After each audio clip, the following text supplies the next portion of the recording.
যে রাষ্ট্র দর্শনে আসলে উন্নয়নের দর্শনে পরিবর্তন তো আনতেই হবে, সেখানে আমরা এইরকম একটা কিছু ভাবতে পারি। এটাই হচ্ছে আলোচনা সমালোচনার সৌন্দর্য, যে ন্যূনতম এত নিচে কোনো বিভাগ পাবে না, তাহলে আর বৈষম্য থাকবে না। আমি বলছি না যে সর্বোচ্চ নির্ধারণ, আমি বলছি কোনো বিভাগ এর পরের বার যখন বাজেট হবে বা সংশোধিত বাজেট হবে, আমরা একটা ন্যূনতম ধরে নেব যে এর নিচে আসলে আর কোনো বিভাগকে দেওয়া যাবে না, কাজে কেউ যেন আর সর্বনিম্ন না হয়। তোমাদেরকে এবার একটা কথা বলি, এবার যখন আমরা বাজেট আলোচনা করছিলাম, মন্ত্রণালয় থেকে বলা হলো সর্বোচ্চ 10টা মন্ত্রণালয় বেশি বাজেট পেয়েছে। তো আমি বললাম সর্বনিম্নটাও একটু বলেন না, কারণ পরিবেশ সবসময় সর্বনিম্ন পায়।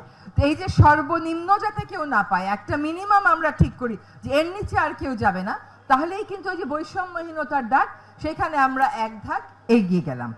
এবার কয়েকটা কথা আপনাদেরকে সকলকে জ্ঞাতার্থে জানাচ্ছি।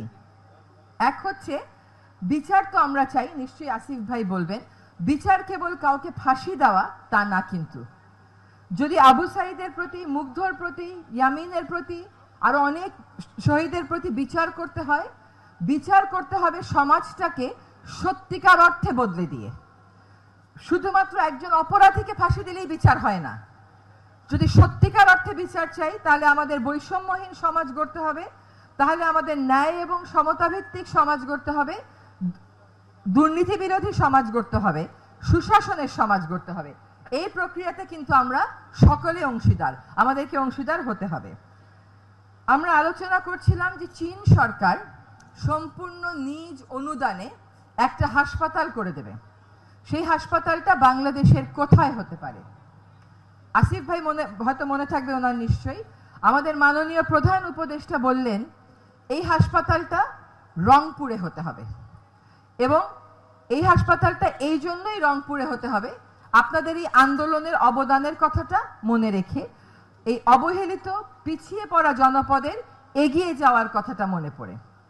কেউ কেউ বলছিল যারা চিকিৎসা নিতে যাবে, এত উন্নত মানের চিকিৎসা দেবে, তারা কি ঢাকা থেকে, চট্টগ্রাম থেকে আসবে রংপুরে? তখন উনি বললেন যে ঢাকা থেকে যদি ভারতে যায়, যদি সিঙ্গাপুরে যায়, যদি মালয়েশিয়ায় যায়, যদি সৌদি আরবে যায়, ব্যাংককে যায়, তাহলে রংপুরে যাবে না কেন? রংপুরেও আসবে। এইটা আপনারা একটু মনে রাখবেন, যে আপনারা যদি ভাবেন যে আপনাদেরকে আমরা মনে রাখিনি, এটা কিন্তু ঠিক না। আমরা কাগজে কি লিখেছি তা দিয়ে সবসময় জাজ করা যায় না, আমরা হৃদয়ে কি রেখেছি এটার একটা বড় উদাহরণ আপনাদেরকে দিলাম। এবার আসি যে আপনারা তিস্তা নদী নিয়ে কথা বলেছেন। এখন টাকা কে দেবে না দেবে সেটা নিয়ে অনেক কথা হতে পারে। তিস্তার মতন একটা ভাঙ্গন প্রবণ, খরস্রোতা, ভাগ করে নেয়া নদী, যেখানে আমরা ভাটিতে আছি, এইটার ব্যবস্থাপনা প্রযুক্তিগত দিক থেকে অনেক উৎকর্ষতার দাবি রাখে। এই জন্য যখন চীন সরকারকে, বিগত সরকারের আমলে যখন চুক্তি হয়, তাদের পরিকল্পনা শেলফে তুলে রাখা হয়, চীনের পরিকল্পনা আর বেরই করা হয়নি। আমরা ওটা বের করলাম, ওটার উপরে কাজ করেছি। 12,000 কোটি টাকা ব্যয়ে তিস্তা প্রকল্প এই এলাকায় বাস্তবায়িত হবে। এটার কাজ আমরা এগিয়ে নিচ্ছি। এখানে সরকারও টাকা দিবে, চীন সরকারও টাকা দিবে। এটা 10 বছর মেয়াদী পরিকল্পনা, তার মধ্যে 5 বছরে সেচ, ভাঙন রোধ এবং স্থায়ী বাঁধ, এই 3টা জিনিসকে প্রাধান্য দেওয়া হবে। এই শেলফে থাকা পরিকল্পনাটা বের করে আমরা পরিকল্পনা কমিশনে পাঠিয়েছি। আপনারা জেনে আনন্দিত হবেন, গতকাল পরিকল্পনা কমিশন তাদের পক্ষ থেকে অনাপত্তি দিয়ে এই তিস্তার প্রকল্পের খসড়া পাঠিয়ে দিয়েছে আমাদের ইআরডি বিভাগে। এখন ইআরডি বিভাগ থেকেও পাঠিয়ে দেওয়া হয়েছে চায়নার কাছে, যে আমরা এখানে একমত আছি। এখন বিশেষজ্ঞরা এটা ডিজাইন করবে। আপনাদের কাছে কিন্তু চীনা বিশেষজ্ঞরা এসেছিল, 5টা জায়গাতে আপনারা বসে মতামত দিয়েছেন। সেই সব মতামত নিয়ে সন্নিবেশ করে এই প্রকল্পটা আমরা আশা করছি, চীনের দিক থেকেও তো কিছু প্রক্রিয়া থাকে, তারা কত টাকা দিবে, কোন সময়ে সেই বাজেট পাস হয়।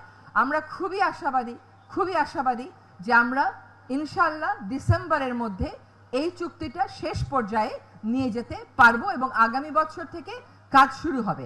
আমাদের প্রকল্প দলিলে লেখা আছে কাজ শুরু হবে জানুয়ারি 2026-এ। এত বড় ডিজাইন তো ল্যান্ডস্কেপিং না বাবা, কোন দিক দিয়ে পানি আসবে, কোন দিক দিয়ে ভাঙবে, কোন দিক দিয়ে বেশি ভাঙে, একদিকে বাদ দিলে আরেক দিকে ভাঙলে তখন এখন পদ্মায় দেখেন আপনি, পদ্মা সেতু হয়ে গেল, এখন শরীয়তপুরে জাজিরাতে ভাঙতেছে। এক জায়গায় আমরা বাদ দিই তো আরেক জায়গায় গিয়ে ভাঙে। নদী শাসনটা অত বড় মাপের, যাদের করার অভ্যাস আছে পরিবেশ প্রতিবেশ রক্ষা করে, তাদেরকেই এই দায়িত্বটা আমরা দিচ্ছি। আরেকটা কথা বলি, শিল্পায়নের কথা, কর্মসংস্থানের কথা বলেছেন। কুড়িগ্রামে একটা ইকোনমিক জোন হবে, এটা কি আপনারা জানেন? কুড়িগ্রামে যে ইকোনমিক জোন হবে, এটা হবে 215 একর জায়গার উপরে। এই 215 একর জায়গার উপরে যে ইকোনমিক জোন হবে, তারও পরিকল্পনা পাস হয়ে গেছে। এটা করা হবে ভুটানের জন্য, এবং ভুটান এখানে অনেক কাজই করতে পারে, তবে প্রাথমিকভাবে 4টা বিষয় করবে। আপনারা বললেন এখানকার বাংলাদেশের কত % খাদ্যশস্য এখানে উৎপাদিত হয়, তাই বললেন না প্রেজেন্টেশনে? ভুটান কৃষি নিয়ে কাজ করবে যাতে রপ্তানিও করা যায়। ভুটান টেক্সটাইল এবং গার্মেন্টস নিয়ে কাজ করবে। গতকাল গেছি নদী ভাঙন প্রবণ এলাকায়, আমাকে নারীরা ধরে বলল, আপা আমাদেরকে একটা গার্মেন্টস করে দেন। তো তাদেরকেও বলে দিয়েন যে তাদের এখানে ভুটানের এই ইকোনমিক জোনে গার্মেন্টস হবে। তারপরে হচ্ছে খেলনা বানানো হবে এবং ফার্নিচার তৈরি করা হবে। এই ইকোনমিক জোনটার জন্য 215 একর জায়গা আমরা খুঁজছি। এটা আমরা থাকতে থাকতেই আপনারা দেখবেন এটা একটা পর্যায়ে চলে গেছে। সবাই সব কথা বললেন, কিন্তু কেউ তো পরিবেশের কথা বললেন না। আপনারা এটা চাইলেন, ওটা চাইলেন, কেউ তো বললেন না যে আমরা পরিবেশ চাই। কিন্তু আমি আবু সাইদের ছবিতে দেখেছি, সে কিন্তু ময়লা আবর্জনা কুড়িয়ে কুড়িয়ে জায়গা পরিষ্কার করছে। তো আবু সাইদের স্মৃতির প্রতি যদি সম্মান জানাতে হয়, তাহলে কিন্তু পরিবেশের জন্য কাজ করতে হবে। এইটাও একটা বড় উপায়।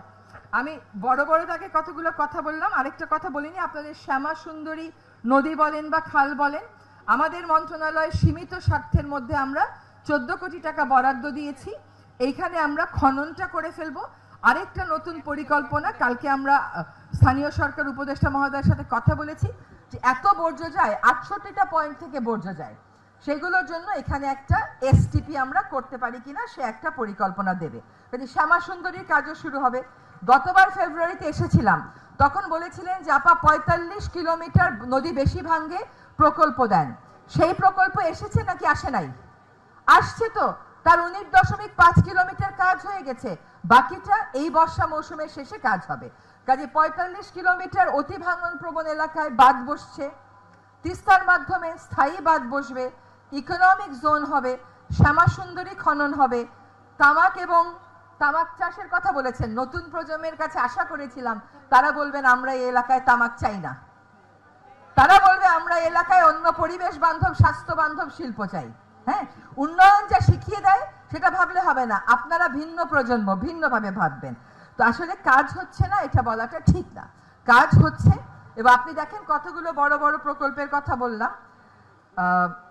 আপনাদের এলাকায় বন আছে, সেই বন রক্ষায়ও কাজ করব। শহীদদের স্মৃতির প্রতি এতজন শহীদ পরিবার আছেন, সকলের নাম আর নিলাম না। আপনাদের স্মৃতির প্রতি আমরা সম্মান দেখাবো তখনই যখন আপনার ছেলে, আপনার ভাই, আপনার মেয়ে, আপনার বোন, স্বামী মারা গেছে যেই দেশের জন্য, দেশটাকে আমরা সেই রকম করে গড়ে তুলতে পারবো। আমাদের মধ্যে যেন কেউ বিভেদ সৃষ্টি করতে না পারে। সমালোচনা ঠিক আছে, কিন্তু বিভক্ত সমাজ হয়ে গেলে আর কাঙ্ক্ষিত লক্ষ্যে আমরা পৌঁছাতে পারবো না। বিভেদ শুধু স্বৈরাচারের সাথে, আর কারোর সাথে বিভেদ নাই। আর সকলে মিলে আমরা একসাথে কাজ করব। জুলাই ফাউন্ডেশন হয়েছে, তারও সীমাবদ্ধতা আছে, সবগুলো একদিনে উত্তরণ হবে না। আপনারা যদি আমাদেরকে প্রশ্নের মুখে রাখেন, আমাদের সাথে আলোচনায় বসেন, আমাদেরকে জানান, নিশ্চয়ই সমস্ত রাস্তা আমরা সঠিক করতে পারবো। ধন্যবাদ সকলকে।